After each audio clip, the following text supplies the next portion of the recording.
Today's a good day. We got a new camera, the Sony A7C. Super excited about that. But before we talk about the camera, happy St. Patty's Day. We're filming this on St. Patrick's Day, and I gotta turn this green. Come on. There we go. Okay, so there we go. That's green. Wow, that is really green.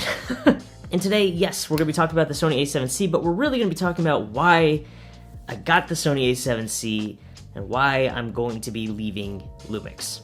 But first, let's just swap out the cameras, see how it looks. Oh man. This already looks really good. Wow.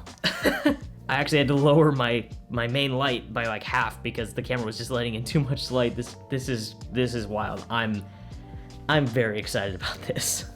And one of the main reasons I'm switching from Panasonic to Sony is, well, that sensor right there. It's kind of a problem. If you're not familiar with sensor sizes or with different types of sensor sizes, this is what's called a micro four thirds sensor right here. And it's one of the smallest sensors that you can put in a mirrorless DSLR like this. So one of the main benefits of a micro four thirds camera is you are able to keep it compact. You're able to keep it small, which is really nice. And since you're able to keep the camera body smaller in a smaller surface area, you're able to kind of keep it budget friendly, which is really nice. For a camera like the Lumix G7 to come in at 500 bucks, I mean, it's a great quality for what you're paying for. But the micro four thirds system has two major flaws. The first flaw is that since it's a smaller sensor, it just doesn't do very well in low light. This camera that we're shooting on now, the A7C, this is a full frame camera. It's a way bigger sensor. Like I said, I had to turn my main light down. That was just fine when I was filming with this just a minute ago. So it's not doing well in low light. And when you get into the higher ISO values and you up the exposure, you really start to introduce more grain and more of that noise that you see in photos and video that are shot in low light. It struggles that way. And it's not something that really could be avoided. I mean, just the sheer size of the sensor makes it extremely difficult to film in low light. And the second biggest problem with the micro four thirds sensor is that it is classified as a cropped sensor, which means it's cropped in a little bit more. So right now I'm shooting on a 20mm lens on a full frame camera, which is pretty wide.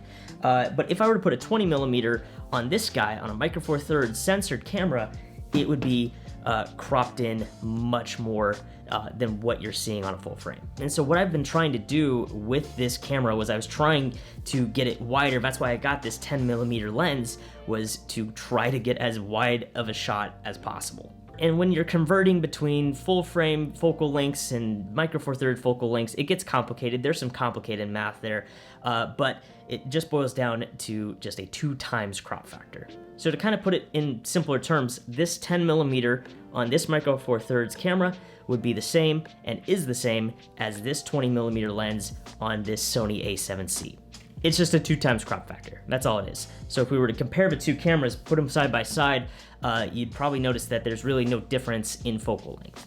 So those are really the two main flaws of micro four thirds. And again, this 10mm lens, I bought this to mitigate both of those problems. It opens up to f2.8, which is pretty wide, so you're able to let in even more light, which is great. And it's a 10mm, so it's going to be as wide as this, which is fairly wide. It's fine. And so it mitigates both of those problems. And you might be asking, okay, Jaron, well, you solved both problems. That's cool. Why did you buy a brand new camera then? Well, this lens is only a manual focus lens. There's no autofocus in it, which I was really struggling with just manual focus. I could barely tell if I was in focus or not. And I didn't want to risk it by just going, I think I got it right.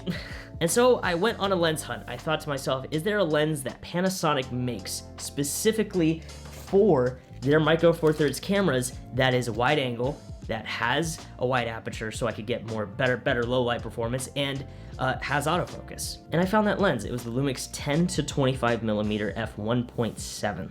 This lens pretty much had everything I was looking for, from a nice zoom to, again, a wide aperture and autofocus. It ticked all the boxes. But the biggest problem with that lens is that it's $1,700.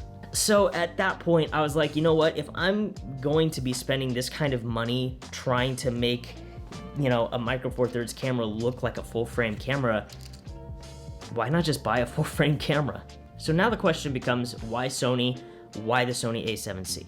Well, I was already kind of leaning towards Sony because Sony has just been killing it lately, especially this past year with product releases. They're just killing it. I think within the past year they've released the Sony A7S III, the Sony A7C, the FX6, the FX3, what else? The Sony A1, and they just dropped a new 50mm 1.2 lens. So that's 6 very big ticket items that they have announced and released within the past, less than a year. It's kind of crazy. And I kind of like the direction Sony's going. They're definitely leaning more toward the video side of things than the photo side of things, because I tend to do more video work than I do photo work. Anything that does more video priority than photo priority does a little bit better for my use case. And I'm not saying that Canon isn't great for video. Canon has amazing video cameras. I don't have preference to one or the other. I know a lot of people are very loyal to certain cameras. They're either Canon guys, they're Sony people, or they are hard stuck for Panasonic, which I was for a while. But I think at this point, there's really no bad cameras on the market. It really depends on your use case and what you want.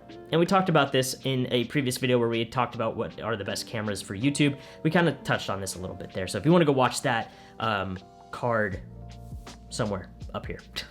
Okay, so now why the A7C? Why this particular model? Why this particular camera? Well, one, it's a full frame camera. I was pretty much done with crop censored cameras. I wanted to get into the full frame world, and this seemed like a pretty solid camera to do that with.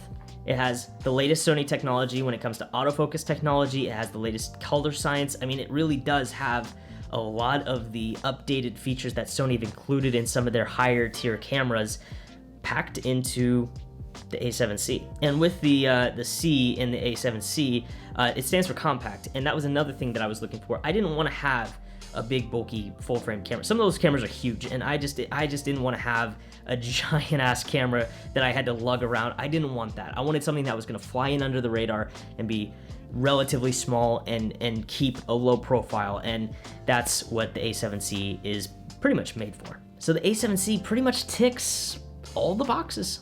Now I'm not gonna do a full review on the A7C yet. I just got it, so I'm gonna play with it a little bit, film some more videos with it, and then I'll get back to you and we'll do a full review video. That'll be super cool. So be sure, if you guys want to see that, be sure to subscribe to the channel. We'll greatly appreciate it. So yeah, it's kind of a bummer. I love Lumix, I love Panasonic, but I did feel a little limited by what I could do with the Lumix G7, and now upgrading to the A7C, I feel like I could pretty much, do anything. I have slow motion, I have all sorts of cool bells and whistles. It's just awesome. Again, we're gonna review it later, but I'm just excited to start using this camera. But yeah, that's pretty much it. That's basically why I'm switching from Lumix to Sony. Yeah, nothing too crazy, right? But yeah, guys, that's gonna do it for me. Thank you so much for watching. If you guys like videos like this, please be sure to hit that like button. And if you want to see more content like this, please hit that subscribe button. We'll greatly appreciate it. We got some cool stuff in the works. I've been kind of going back to the drawing board, kind of getting some new ideas going. I know videos have been slow recently, but we're gonna pick back up here very soon. But hey, you watched all the way through. Thanks for that. If you guys want a little shout out, little love in the next video, please be sure to put it in the comments down below with the tag Farewell Lumix. There we go, Farewell Lumix. Put that in the comments down below. I'll be sure to pick one of you guys to give a little love, a little shout out in the next video. So yeah, be sure to leave a comment down below. But yeah, that's gonna do it for me. Thanks for watching. I'll see you in the next one as always, and hope you had a great St. Paddy's Day. I'll see you soon.